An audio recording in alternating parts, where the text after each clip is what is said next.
Eles encontraram a jovem Apache ferida e abandonada no meio da estrada. Ninguém mais quis ajudar. 20 anos depois, quando 2 fazendeiros pobres a viram descer do cavalo à frente de um exército armado, seus joelhos começaram a tremer. Quando ela os reconheceu diante de todos, o silêncio caiu sobre o vale. Se inscreva no canal, deixe seu like e comente de que parte do mundo você está assistindo, porque agora eu vou te contar tudo. Irmão, olha ali, no meio do caminho. A voz de Carlos saiu baixa, quase um sussurro. A carroça de madeira rangiu quando João puxou as rédeas, fazendo os 2 burros pararem. A poeira vermelha da estrada subiu devagar e cobriu seus pés. João apertou os olhos contra o sol do fim de tarde. A estrada de terra que levava ao seu sítio era longa e vazia, cercada por árvores baixas do cerrado. No meio dela, a uns 20 passos de distância, havia um vulto escuro. Pode ser um bicho machucado, disse João, tentando enxergar melhor. Não, é gente, Carlos respondeu, já começando a descer da carroça. Os 2 homens se aproximaram com cuidado. Era uma pessoa deitada de lado, encolhida, uma jovem. Ela vestia um saiote e uma blusa simples de cor escura. Seu cabelo negro comprido e emaranhado cobria parte do rosto. Um dos pés dela estava inchado e feio, com um corte profundo e sujo. João ajoelhou ao lado dela. Moça, você tá ouvindo a gente? A jovem abriu os olhos. Eles eram escuros e cheios de dor. Ela tentou se mover, mas gemeu baixinho e desistiu. Sua pele estava muito quente. Tem que ter passado muito sol nela. E esse pé está infectado, Carlos observou, passando a mão no queixo pensativo. O que a gente faz, João? João olhou para os lados da estrada. Havia marcas de pneus e cascos de cavalo na poeira. Muita gente já tinha passado por ali. O que a gente faz? A gente ajuda, ué, disse João, a voz rouca. Não dá para deixar uma pessoa aqui para morrer. Pega o cantil ali na carroça. Enquanto Carlos corria para buscar a água, João tentou fazer a jovem sentar. Ela estava muito fraca. Quando Carlos voltou e aproximou o cantil de seus lábios, ela bebeu um pouco com dificuldade. Ela é da aldeia Carajá, Carlos falou baixinho. Olha os braceletes de miçanga no braço. Não importa de onde é, importa é que tá machucada, respondeu João. Vamos levantar ela com cuidado. Vou pegar pelos ombros. Entre os 2 conseguiram colocar a jovem em pé, mas ela não conseguia andar. O pé ferido não encostava no chão. Assim a gente não vai chegar em casa nunca, disse Carlos. Então a gente carrega, decidiu João. Ele se abaixou e, com um esforço, colocou os braços debaixo dos joelhos e das costas da jovem. Ela era leve. Carlos ajudou a acomodá-la nos braços do irmão e depois correu na frente para arrumar um espaço na carroça, tirando alguns sacos de milho que tinham sobrado da feira. João caminhou com passos firmes até a carroça e a deitou com muita cautela sobre os sacos vazios. Ela fechou os olhos novamente, a respiração agitada. Anda, Carlos. Vamos devagar para não balançar muito. A viagem de volta para o sítio, que normalmente levava menos de 1 hora, levou quase 2. João guiava os burros com uma mão só, olhando para trás a cada instante. Carlos ficou sentado ao lado da jovem, molhando a testa dela com um pano úmido. Quando a casa simples de madeira apareceu, com seu pequeno pomar e o cercado dos bois ao fundo, o sol já estava quase sumindo atrás da Serra do Roncador. Os 2 irmãos levaram a jovem direto para dentro. Não havia muito, um cômodo só que servia de cozinha e sala, e 2 quartos pequenos. Eles a deitaram na cama do próprio João. Vou pegar as ervas, disse Carlos, aquelas para infecção. João acendeu um lampião e aproximou a luz do pé da jovem. O corte era mesmo feio. Ele buscou uma bacia com água limpa e começou a limpar a sujeira com um pano, com um jeito desastrado, mas gentil. A jovem não acordou. Carlos voltou com algumas folhas verdes escuras. Ele as amassou em uma vasilha até virar uma pasta. O pai ensinou, é bom para tirar a infecção. Ele aplicou a pasta com cuidado sobre o ferimento. A jovem estremeceu, mas não abriu os olhos. Naquela noite, os 2 irmãos dormiram no chão da sala, em esteiras velhas. De vez em quando, um dos 2 se levantava para ver se a jovem estava bem, se estava respirando.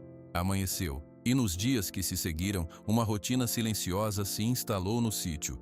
João e Carlos cuidavam dos bois e da pequena plantação de milho pela manhã. Sempre um deles ficava por perto da casa. Eles trocavam o curativo do pé, davam sopa de galinha para a jovem, que agora acordava, mas não falava uma única palavra. Ela apenas observava. Seus olhos escuros seguiam João quando ele entrava no quarto com a tigela de comida. Seguiam Carlos quando ele trazia mais água. Ela olhava para as mãos calejadas deles, para os cantos simples da casa, para o lampião à noite. Ela deve estar com medo, disse Carlos uma tarde, enquanto consertava uma cerca perto do curral.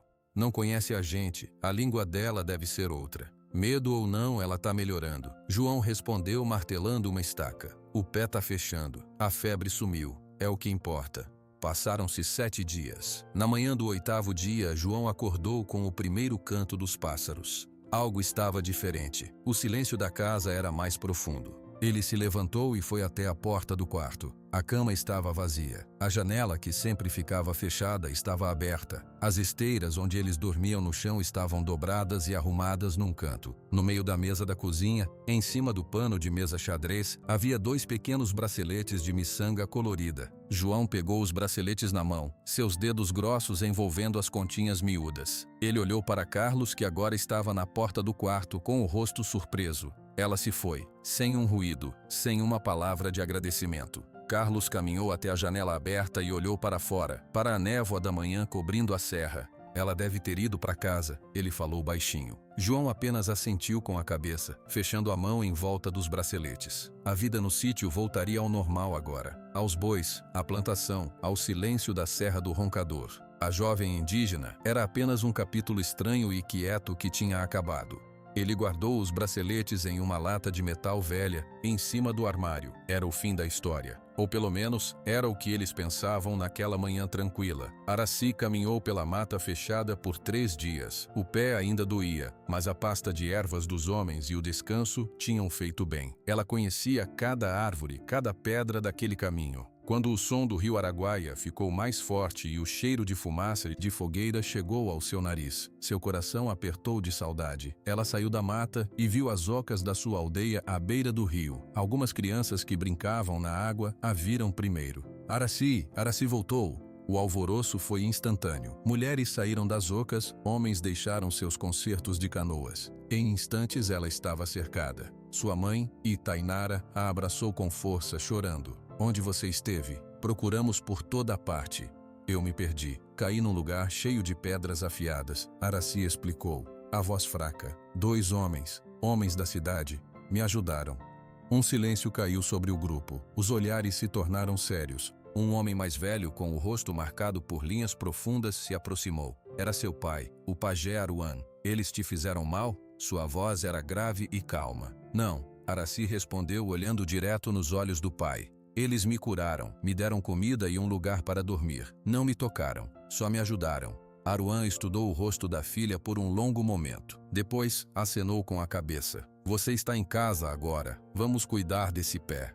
Naquele dia, sentada à porta da oca enquanto sua mãe aplicava um preparado mais forte no ferimento, Aracy contou tudo.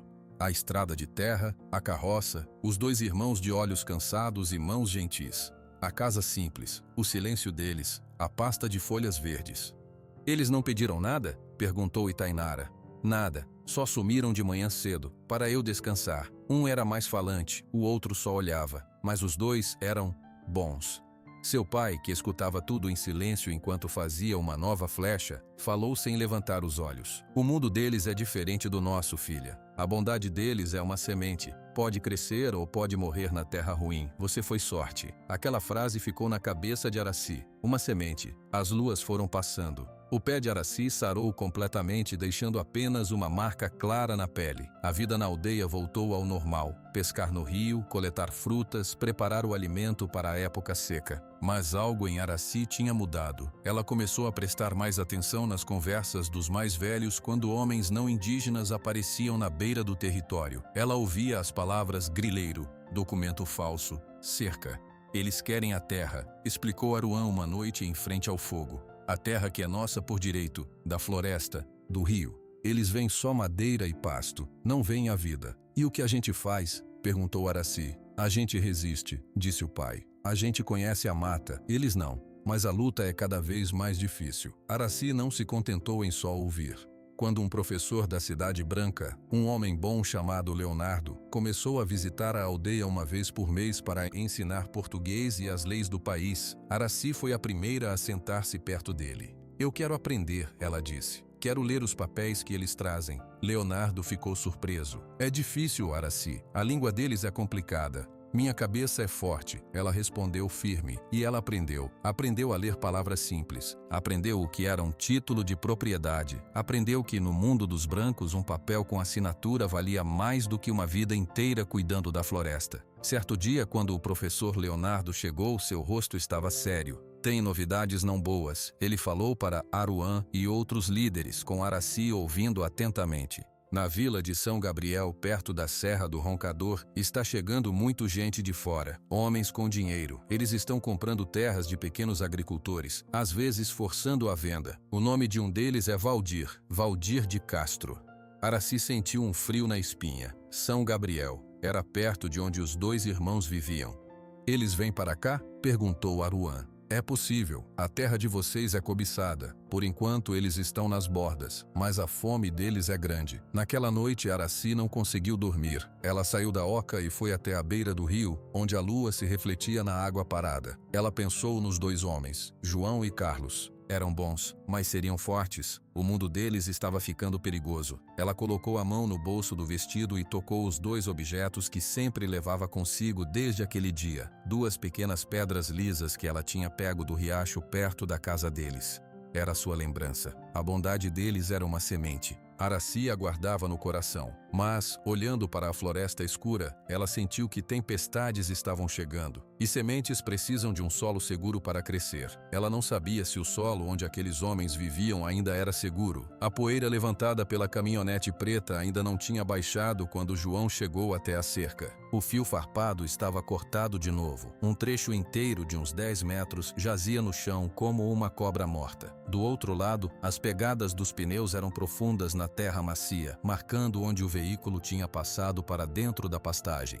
Carlos chegou ao lado do irmão, passando a mão no queixo. Seu rosto estava tenso. Foi na mesma noite. Ouvi o barulho do motor por volta das 2 da madrugada, mas quando olhei, já estavam indo embora. João não disse nada. Seus olhos azuis claros, agora cercados por muito mais rugas do que 20 anos atrás, percorreram o horizonte. A Serra do Roncador ainda estava lá, mas a paisagem ao redor mudara. Onde antes era mata fechada, agora havia grandes áreas de pasto seco. Cercas novas e reluzentes cortavam o horizonte. Isso aqui já foi terra de ninguém, falou João, a voz rouca. Agora é terra do Valdir. O nome pesou no ar, Valdir de Castro. Ninguém sabia ao certo de onde ele viera, mas em 5 anos comprara 3 grandes fazendas na região. E não parava de crescer. Ele mandou o recado de novo, Carlos disse, tirando um pedaço de papel amarrotado do bolso. Enfiaram no poste da porteira. João pegou o papel. A letra era grossa, feita com caneta. Silva. Essa terra é produtiva demais para um sítio mixuruca. Minha oferta vale até o fim do mês. Depois, o preço cai. E a vida aqui pode ficar complicada. Pensa bem. Vê. João amassou o papel com força na mão calejada. Complicada? Ele corta minha cerca, deixa meus bois soltos, ameaça a gente. E eu que tenho que pensar?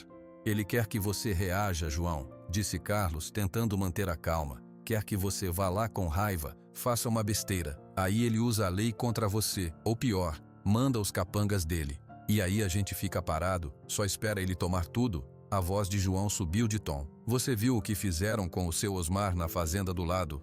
Botaram fogo no celeiro dele. O homem perdeu tudo e teve que vender por nada. Eu vi, Carlos respondeu, quieto. Por isso a gente não pode agir como ele espera. Tem que ser mais esperto. Esperto como, Carlos? Com conversa? Você acha que um homem desse senta para conversar? Os dois irmãos ficaram se encarando, a velha discussão se repetindo. João, com seus cabelos agora quase todos grisalhos, respirava forte. Carlos, mais magro e um pouco curvado, mantinha o olhar firme. Um som de motor os fez virar a cabeça. Era Dona Marlene, vizinha do sítio do lado, chegando em sua jardineira velha. Ela desceu com o rosto pálido. João, Carlos, vocês viram o que aconteceu?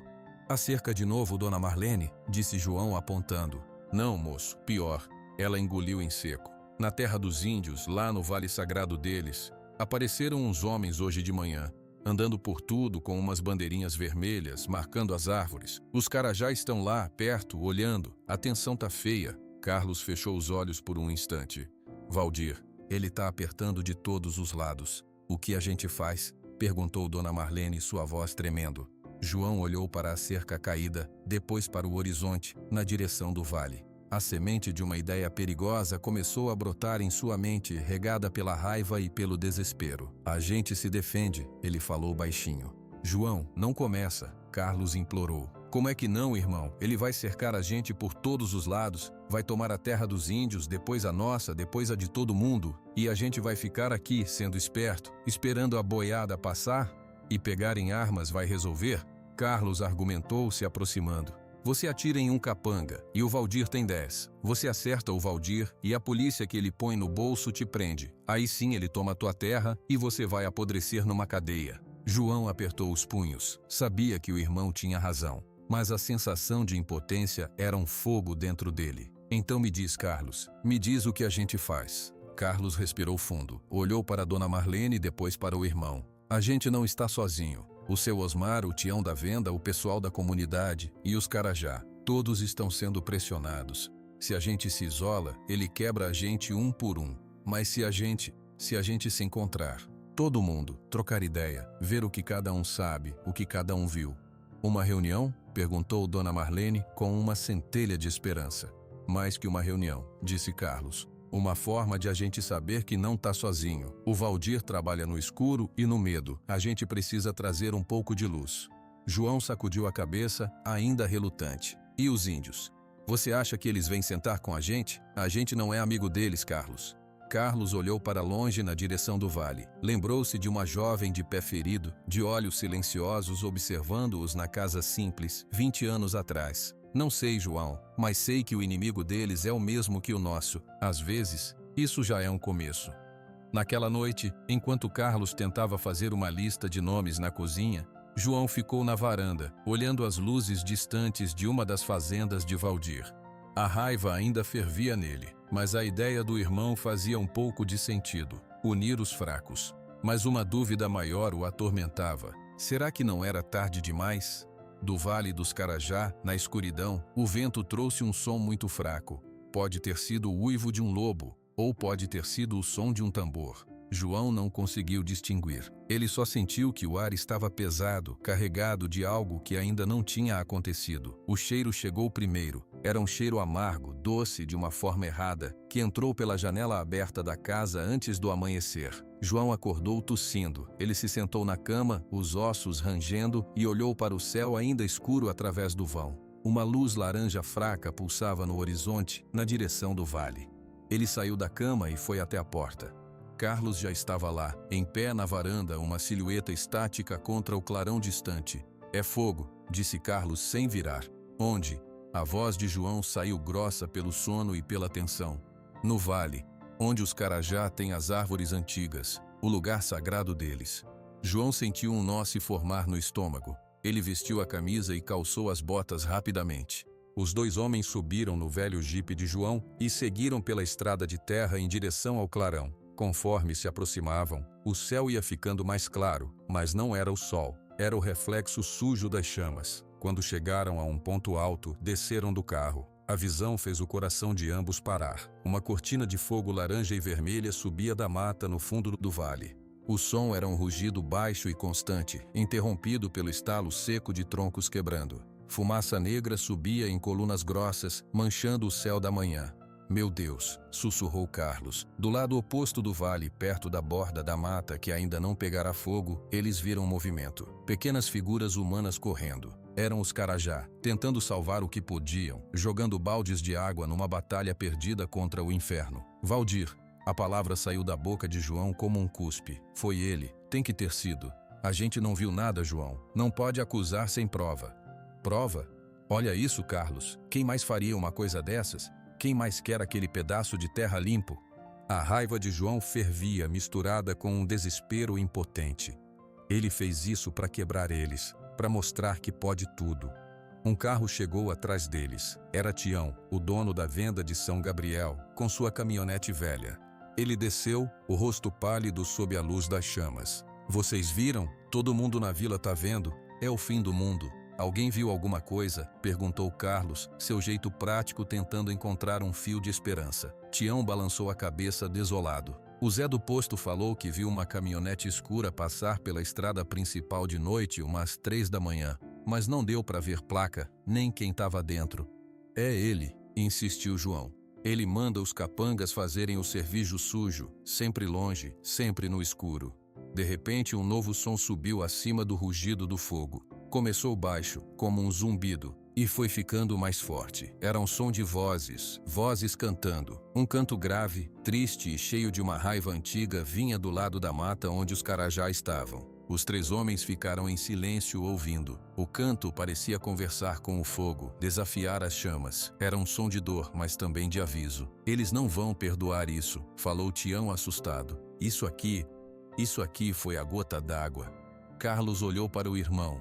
O plano de uma reunião pacífica de unir a comunidade parecia cinzas agora, levado pela fumaça que o vento trazia. O que a gente faz, João? A pergunta de Carlos era sincera. A cautela dele parecia uma arma fraca contra aquela destruição. João olhou para as chamas, depois para a direção de São Gabriel, e então para o caminho de terra que levava às fazendas de Valdir.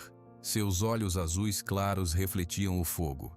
Ele quer guerra, João disse, a voz estranhamente calma. Ele acabou de declarar guerra contra os índios. E se a gente ficar só olhando, somos os próximos. Não dá mais para só conversar, Carlos. E o que você quer fazer? Pegar uma espingarda e ir lá? Você vai atirar em quem, João? No fogo. Não! João gritou, virando-se para o irmão.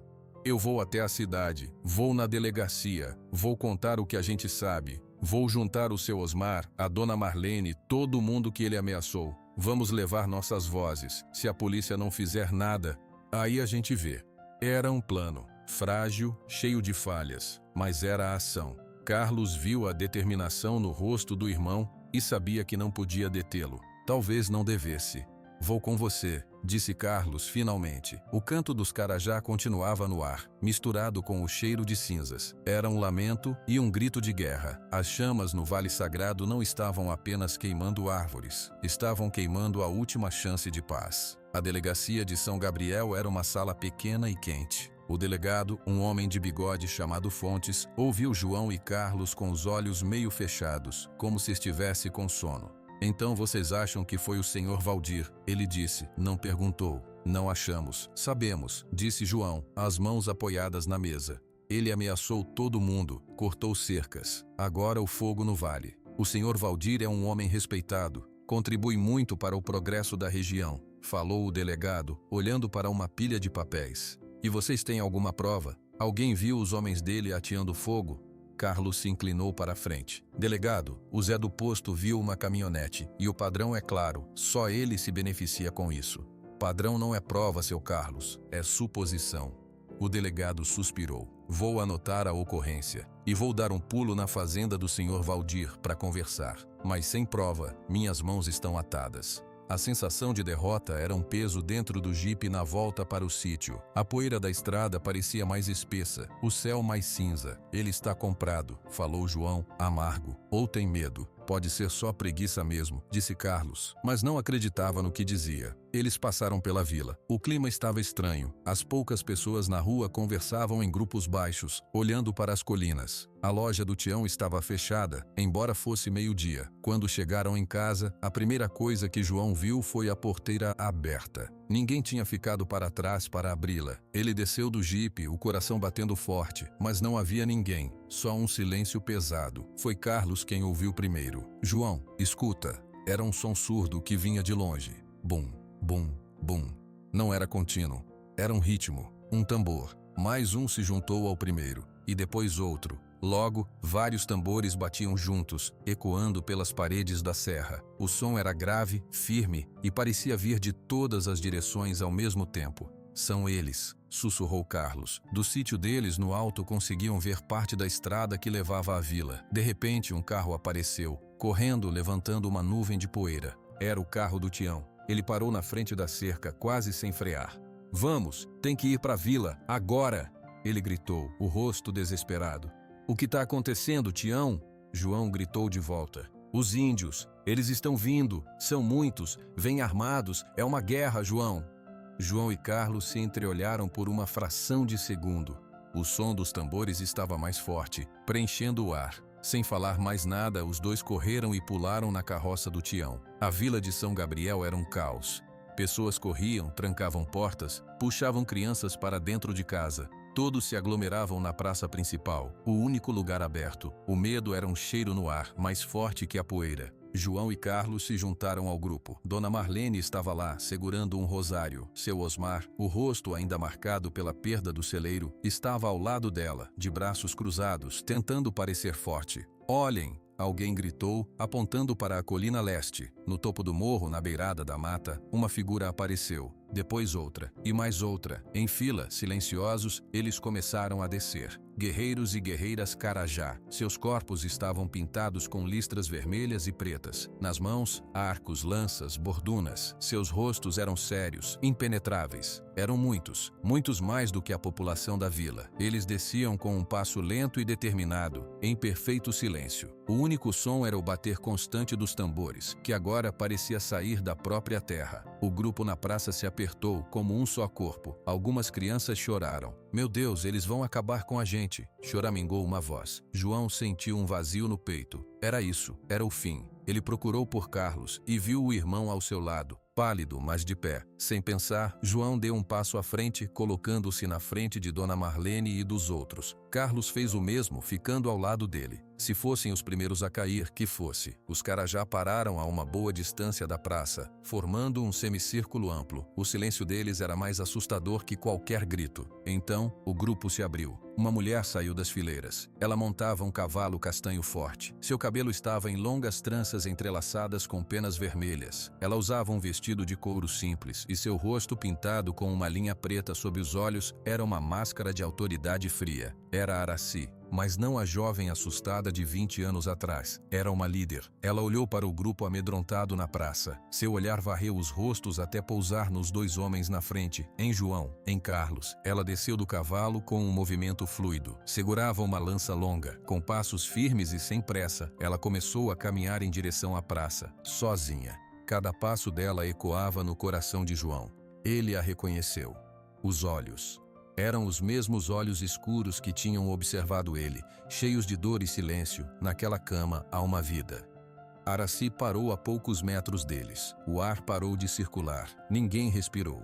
Ela ergueu a lança. João fechou os olhos esperando o golpe. O som que veio não foi o de metal contra a carne. Foi um baque surdo e seco, seguido por um silêncio ainda mais profundo. João abriu os olhos. A ponta da lança de Araci estava cravada na terra seca da praça, a menos de um palmo de seus pés. A haste de madeira vibrava levemente. Ela não tinha atirado a arma, tinha fincado. Araci soltou a lança e virou-se não para os irmãos, mas para seu próprio povo. Sua voz cortou o ar, clara e forte, sem nenhum tremor. "Esses dois homens me salvaram a vida." A declaração ecoou na praça silenciosa. Os olhos dos guerreiros Carajá permaneceram fixos nela, impassíveis. Os olhos dos moradores da vila saltaram entre a líder indígena e os dois irmãos confusos. Ela se virou novamente, agora para enfrentar o grupo inteiro de sitiantes. Seu olhar era intenso. A 20 voltas do sol, eu estava ferida e perdida na estrada. Muitos de vocês passaram. Muitos de vocês me viram e seguiram em frente. Seu olhar pareceu repousar por um instante em alguns rostos mais velhos na multidão, que baixaram os olhos. Mas esses dois pararam. Eles me levaram para a casa deles. Cuidaram do meu pé. Me deram comida. Me deram um lugar seguro e me deixaram ir em paz. João sentiu um calor subir por seu pescoço. Não era orgulho. Era uma vergonha súbita e avassaladora. Ele olhou para Carlos e viu o irmão com os lábios entreabertos, os olhos úmidos. Araci deu mais um passo à frente, seu olhar agora percorrendo todas as pessoas amedrontadas. Eles não são nossos inimigos. Nosso inimigo tem outro nome. Nosso inimigo é o mesmo que cortou as cercas de vocês. O mesmo que ameaçou suas famílias. O mesmo que mandou botar fogo no nosso lugar sagrado. O nome não precisava ser dito. Ele pairava no ar. Valdir. Um murmúrio começou a percorrer a multidão. Medo, confusão e um primeiro vislumbre de esperança. Nós vimos, continuou Araci, a voz ficando mais dura.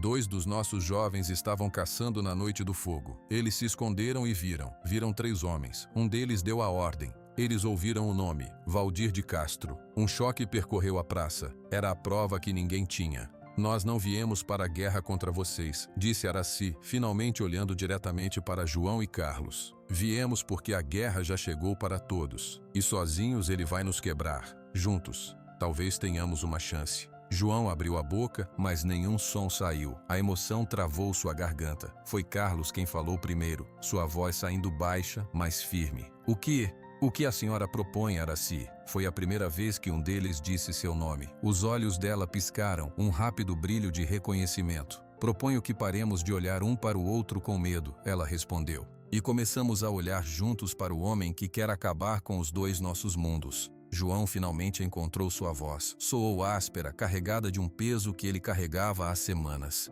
Eu achava que você tinha vindo por causa da gente, por causa do que a gente fez, ou não fez. Araci olhou para ele por um longo momento. Seu rosto, antes uma máscara de líder, suavizou-se por uma fração de segundo. Eu me lembro, seu João. Todos os dias eu me lembrei. A bondade de vocês era uma coisa rara, mas a fúria do Valdir é uma coisa grande. Maior que uma única lembrança. Só é maior ainda se a lembrança virar união. Ela estendeu a mão não para cumprimentar, mas em um gesto aberto, apontando para a lança fincada no chão, e depois para as pessoas atrás dele. Nossas armas podem ficar no chão. Nossas vozes precisam se levantar juntas. Dona Marlene foi a primeira a se mover. Ela saiu do grupo, hesitante, e foi até a frente, ao lado de Carlos. Seguindo-a, seu Osmar e Tião se adiantaram. Um por um, outros moradores deram um passo à frente, formando uma linha ao lado dos dois irmãos. Do outro lado, os guerreiros Carajá não baixaram suas armas, mas sua postura mudou. O semicírculo ameaçador pareceu se abrir, se tornar apenas um grupo de pessoas em pé, observando. Naquele instante, na poeirenta praça de São Gabriel, as duas linhas não se enfrentavam mais. Elas apenas existiam, separadas por um espaço vazio onde uma lança estava fincada como um marco. João olhou para aquela lança, depois para o rosto de Araci, adulta, forte e inabalável. A menina que eles salvaram não estava mais ali. Em seu lugar, havia uma mulher que poderia salvá-los. Ele tomou uma decisão. Então vamos nos sentar, disse João, limpando a garganta. Vamos nos sentar e ouvir o que os jovens de vocês viram. E aí a gente decide, juntos, o que fazer. Araci manteve seu olhar sério, mas um pequeno aceno de sua cabeça foi tudo o que foi preciso. Era um começo. A reunião aconteceu na Escola Municipal de São Gabriel, o único lugar com cadeiras para todos. O ar dentro da sala estava pesado, cheio de desconfiança e esperança misturadas. De um lado, sentados juntos, estavam os moradores. João, Carlos, Dona Marlene, seu Osmar, Tião e mais uns 15 homens e mulheres. Do outro lado, em pé ou sentados no chão conforme seu costume, estavam Araci e um grupo de 10 Carajá, entre guerreiros e anciãos. As armas haviam ficado do lado de fora, mas a tensão ainda estava dentro. Araci foi a primeira a falar. Ela não se levantou, apenas falou de onde estava, sua voz preenchendo o silêncio. 2 dos nossos jovens, Juruna e Mayra, estavam na mata na noite do fogo. Eles não estavam no lugar sagrado. Estavam mais longe, caçando. Eles viram as chamas começarem e ouviram vozes. Eles se esconderam atrás de um grande tronco caído. Ela fez um gesto com a cabeça. Um jovem guerreiro com o rosto pintado com uma linha vermelha deu um passo à frente. Seus olhos eram sérios, mas ele não parecia com medo. Fale o que você viu e ouviu, Juruna, disse Araci. O jovem, Juruna, olhou para os rostos dos moradores, muitos deles desconhecidos para ele, e começou a falar em português com um sotaque carregado, mas perfeitamente compreensível. 3 homens. Eles vieram de uma caminhonete escura. Um homem ficou perto do carro. Os outros 2 foram mais perto das árvores. Um deles, o mais baixo, tinha um galão na mão. O outro, o que dava ordem, era mais velho. Cabelo grisalho, muito fino. Ele usava um chapéu de couro. João sentiu um calafrio. A descrição batia. O que o homem mais velho falou? Perguntou Carlos suavemente. Juruna fechou os olhos por um segundo como se revivesse a cena. Ele falou, queima tudo direito. Quero que os índios sintam o cheiro da derrota amanhã. O homem com o galão perguntou, e se a polícia vier, chefe? O mais velho riu. Ele falou, a polícia vai estar ocupada procurando uns bois perdidos do outro lado da serra. Um murmúrio de raiva percorreu o lado dos moradores. Era a confirmação de tudo. Valdir não só ordenou o incêndio, como planejou distrair as autoridades. E você tem certeza do nome? Insistiu João, seu coração batendo forte. A outra testemunha, uma jovem chamada Mayra, falou. O homem que ficou perto do carro chamou o mais velho. Ele falou alto. Dr. Valdir, a gente vai embora ou espera? O nome dito em voz alta naquela sala teve o efeito de uma bomba. Não havia mais dúvidas. Seu Osmar bateu o punho fraco na perna da cadeira. Canalha! Ele destruiu o celeiro dele com a mesma frieza. Dona Marlene começou a chorar baixinho, de alívio e de raiva, e o delegado disse que não tinha prova. Araci esperou que a agitação passasse. Esses jovens são nossa prova viva. Eles estão dispostos a falar, para a polícia, para um juiz, para quem for preciso. Mas a palavra deles, sozinha, pode não ser suficiente para um homem como Valdir. Ele vai ter advogados, vai dizer que são mentiras de índios. O que a senhora está sugerindo? Perguntou Tião. Sugiro que a palavra deles não venha sozinha. Sugiro que venha com a palavra de todos vocês, com as cercas cortadas do seu João, com o celeiro queimado do seu Osmar, com as ameaças que todos receberam. Juntas, as histórias pequenas viram uma história grande. Uma história que ninguém pode ignorar. João olhou para suas mãos calejadas sobre a mesa. A vergonha que sentira na praça transformou-se em outra coisa, em determinação. Ela tá certa, ele falou, levantando a cabeça. A gente foi trouxa. A gente ficou com medo, cada um no seu canto, esperando ser o próximo. O Valdir contou com isso, ele não contou. Ele olhou para Araci, depois para seu povo.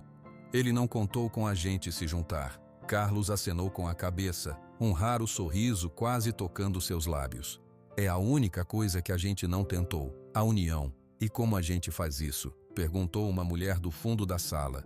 A gente junta um monte de papéis e leva na delegacia. O delegado Fonte já mostrou que não quer encrenca. Araci trocou um olhar com um dos anciãos Carajá ao seu lado, que fez um pequeno aceno. Há um procurador da cidade de Goiânia, ela disse, um homem chamado Dr. Rogério. Ele lida com crimes contra a terra. Meu povo já teve contato com ele. Ele é honesto. Se a gente levar todas as acusações, as testemunhas e mostrarmos que é uma comunidade inteira pedindo justiça, ele não poderá ignorar. A sala ficou em silêncio por um momento, enquanto todos digeriam a informação. Era um plano real. Então é isso, disse Carlos, sua voz prática tomando a frente. A gente junta tudo, cada recado de ameaça, cada foto de cerca cortada, cada relato. A gente escreve tudo direitinho. Os jovens Juruna e Mayra vão com a gente para dar seu depoimento. E a gente vai até Goiânia todos juntos falar com esse procurador. João olhou ao redor da sala, viu nos rostos dos seus vizinhos uma chama que não estava lá há semanas. Não era mais só medo, era coragem. E o Valdir? Perguntou João, direcionando a pergunta a Araci. Enquanto a gente junta papel, ele não vai ficar parado. Araci manteve seu olhar firme. Por isso não podemos parar. Por isso, a partir de hoje, os olhos da comunidade estão em todos os lugares. Seus homens conhecem os caminhos das fazendas dele. Meu povo conhece cada som da mata. Se ele mandar alguém cortar uma cerca, a gente vai ver. Se ele mandar alguém fazer outro fogo, a gente vai saber. Ele não vai mais agir no escuro. Era uma vigilância, uma rede de proteção feita de pessoas. João assentiu lentamente. Pela primeira vez, a raiva dentro dele tinha um caminho para seguir que não terminava num tiro ou numa briga. Era um caminho mais difícil, mas que valia a pena. Então vamos começar, ele disse, erguendo-se da cadeira. Temos trabalho a fazer. A luz de um lampião iluminava a mesa da cozinha dos irmãos Silva.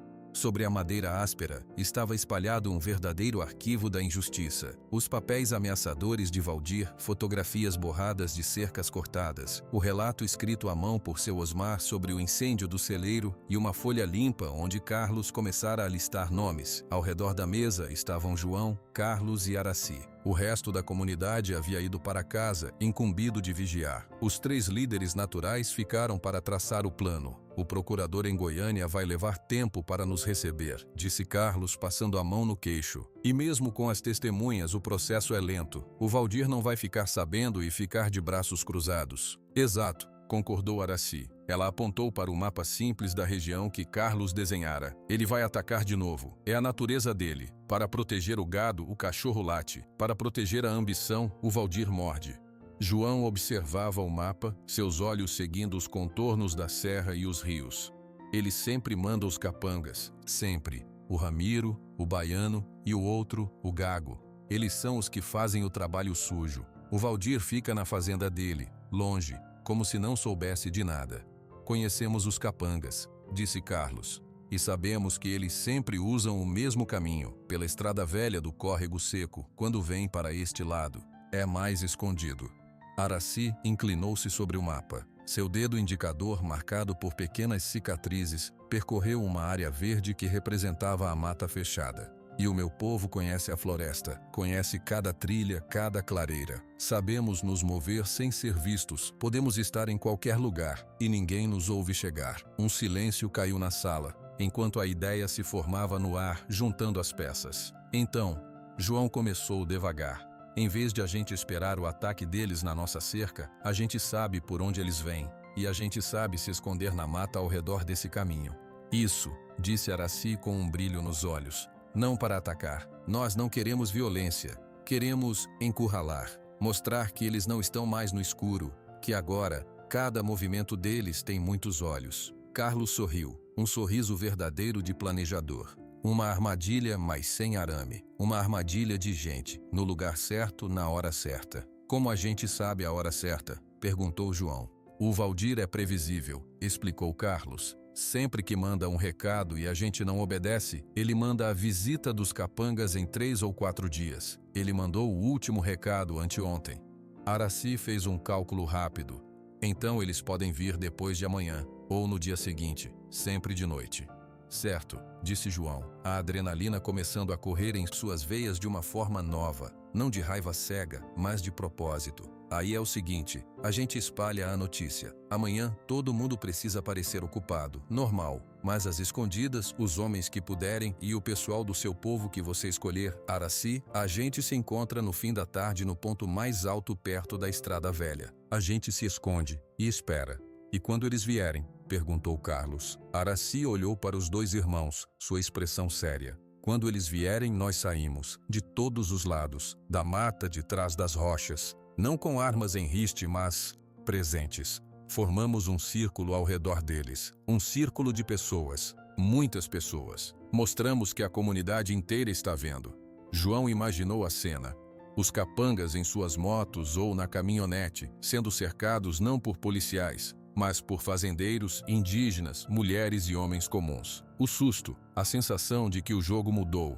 E aí, ele insistiu. E aí, Carlos tomou a frente. A gente fala, um de nós fala, explica que temos testemunhas do fogo, que temos um dossiê com todas as ameaças e que já estamos levando para as autoridades em Goiânia, que a farra deles acabou, que se eles tocarem em um fio de cabelo de qualquer pessoa daqui, a responsabilidade vai cair direto no colo do patrão deles.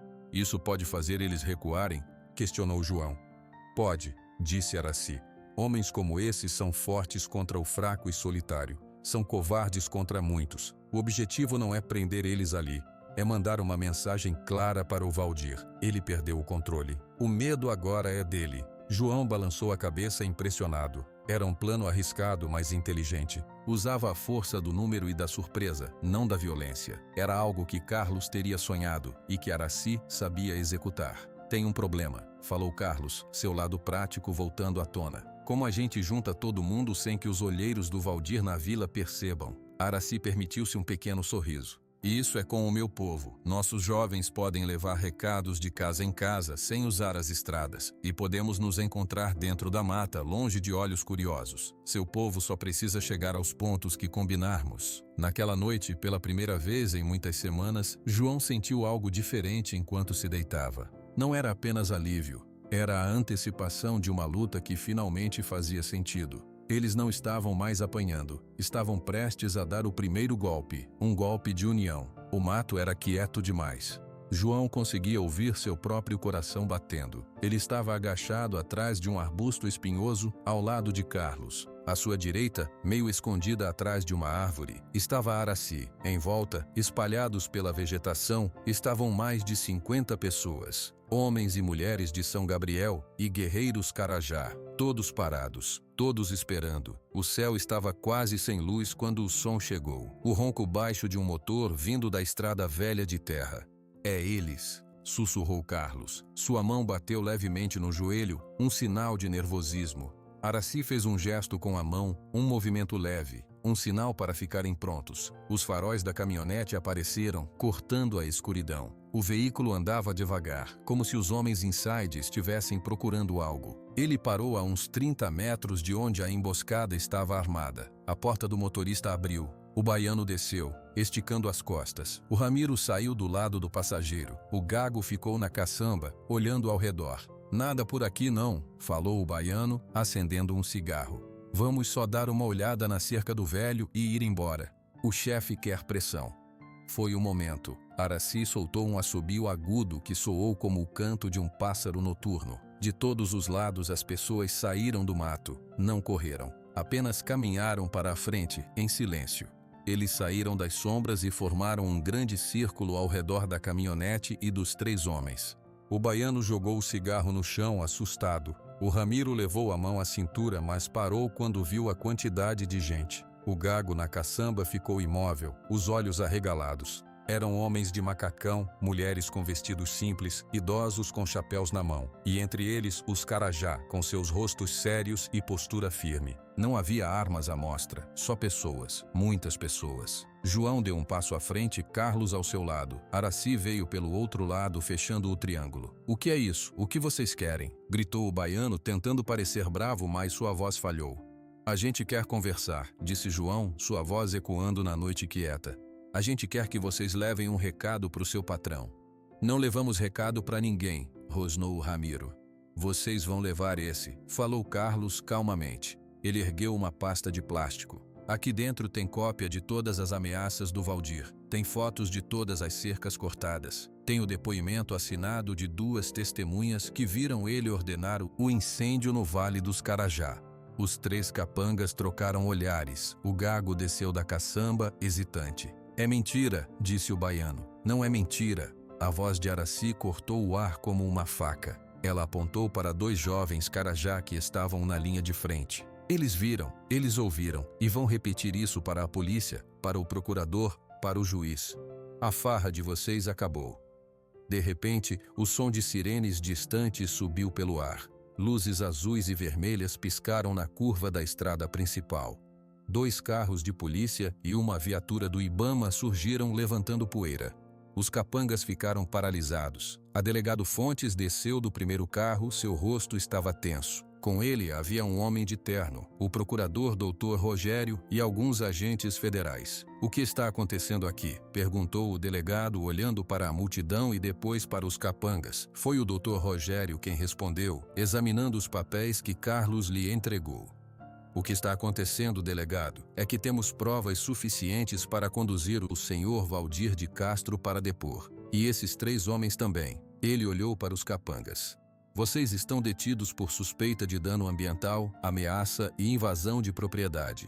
Foi quando tudo aconteceu muito rápido. O baiano, em um ato de desespero, viu o jovem Carajá Juruna, uma das testemunhas, perto dele. Com um rosnado, ele puxou uma faca que tinha na botina e se lançou na direção do jovem, tentando talvez silenciá-lo ou só causar caos. "Não", gritou Araci, mas foi Carlos quem se moveu. Ele não era um homem ágil, mas naquele segundo, ele se jogou para a frente, colocando-se entre a faca e Juruna. Ele empurrou o jovem para trás com força. A lâmina que mirava o peito de Juruna acertou o braço de Carlos, rasgando a manga da camisa e cortando fundo. Carlos caiu de joelhos, um grito de dor saindo de seus lábios. João rugiu e pulou em cima do baiano, derrubando-o no chão antes que ele pudesse atacar de novo. 2 policiais correram para ajudar, imobilizando o homem. O caos durou segundos. O Ramiro e o Gago foram contidos pela multidão, que se fechou ao redor deles. A ameaça tinha acabado. João correu para o irmão, que estava sentado no chão, pressionando o braço ferido. O sangue escorria entre seus dedos. "Carlos, meu irmão, por que você fez isso?" Carlos olhou para João, seu rosto pálido, mas seus olhos estavam claros. Ele olhou para Juruna, que estava chocado, e para Araci, que se ajoelhou ao lado deles com um pano limpo para estancar o sangue. "Por quê? Porque agora ele é um de nós", Carlos falou ofegante. "E a gente protege os nossos."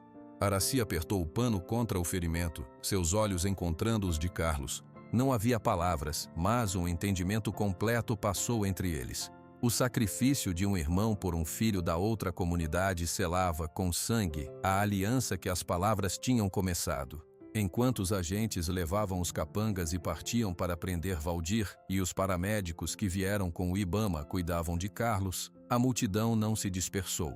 Eles ficaram ali, em silêncio, observando. A união que começara por necessidade agora tinha uma raiz mais profunda. Tinha dívida, tinha gratidão, tinha família. O braço de Carlos doía, mas o médico disse que a faca não pegou nenhum nervo importante. Ele estava sentado na varanda de casa, a semana inteira de repouso quase no fim, quando viu a poeira na estrada. Não era uma caminhonete preta, era o carro simples do procurador Dr. Rogério. O carro parou e dele desceram o Dr. Rogério e Araci. João saiu da casa para recebê-los. O rosto dele estava mais tranquilo do que Carlos via há meses. "Não vou demorar", disse o Dr. Rogério, cumprimentando a todos. "Só vim trazer notícias e agradecer. O senhor Valdir foi formalmente preso. As acusações são graves: grilagem, incêndio criminoso, ameaça, formação de quadrilha. Ele não vai sair tão cedo. Os capangas dele, em troca de um acordo, confirmaram todas as ordens por escrito." Um alívio profundo e silencioso se instalou na varanda. Não era uma celebração, mas um suspiro coletivo que parecia limpar o ar. "E as terras?", perguntou Carlos. "As terras que ele tomou ilegalmente vão ser devolvidas. O processo é lento, mas vai acontecer. O importante é que a ameaça acabou." Dr. Rogério partiu depois de alguns minutos, deixando Araci com os irmãos. Ela olhou para o braço enfaixado de Carlos. "A ferida está fechando?" "Está", Carlos respondeu. "Dói um pouco, mas está fechando." Araci assentiu. Ela tirou algo de uma pequena bolsa de couro. Eram os 2 braceletes de miçanga que ela deixara na mesa deles 20 anos antes. Ela os colocou na mesa de madeira da varanda. "Eu os levei de volta naquele dia. Eles me lembravam que o bem existe, mesmo em lugares inesperados. Agora, acho que eles devem ficar aqui." João olhou para as miçangas coloridas, depois para o rosto de Araci. "Você não vai embora, não é?" "Não", ela disse com firmeza. "A luta não acabou só porque um homem mau foi preso. A luta agora é para que isso nunca aconteça de novo. Meu povo e o seu povo precisam aprender a viver nesta serra lado a lado." "E como a gente faz isso?", perguntou João, genuinamente interessado. "Com conversa", disse Carlos, antes que Araci respondesse. Um pequeno sorriso brincou em seus lábios. "Muita conversa", Araci confirmou com a cabeça. "Isso, por isso propus um conselho da comunidade. Vamos nos encontrar uma vez por mês na escola. De um lado, representantes dos sitiantes, do outro, representantes do meu povo. Vamos falar dos limites das terras.